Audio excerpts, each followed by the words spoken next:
Hi, welcome back to another coding exercise. In the previous lesson, we discussed how we differentiate ternary operator with normal if-else condition statements. In this lesson, we are giving you another example. So here, the program, we want to write a program that says to check if a score is taken from the user and the number is something between 0 and 100. So if the number is larger, equal 50, return the pass. And if the number is not larger, equal 50, return fail.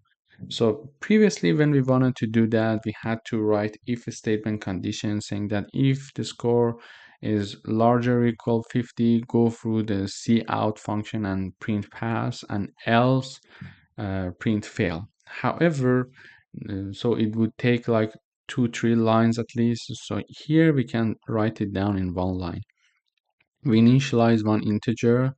We show this to the user, and they enter their score, and we store their score. And we initialize this one string that is called result, and in the parentheses we mention the condition that we want to check, and this condition is separated from the possible outcomes using one question mark.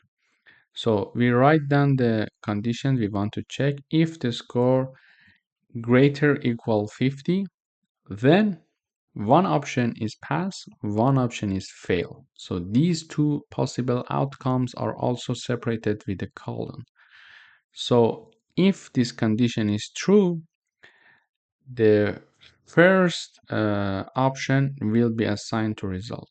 And if this function, if this statement is false, then the fail is going to be assigned to result.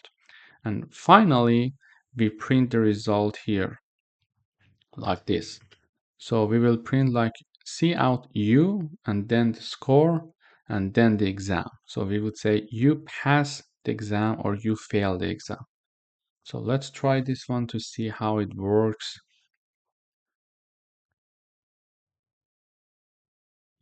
So it says that enter one number. I would say 88. You pass the exam because 88 is greater than 50, and it returns, because this condition is true, it returns the first possible outcome. And if we try it more with another example, it will be like 30 and you failed the exam. Why? Because the first condition, the condition is not true. It's going to skip the first option and return the second option, and the second option is going to be assigned to result.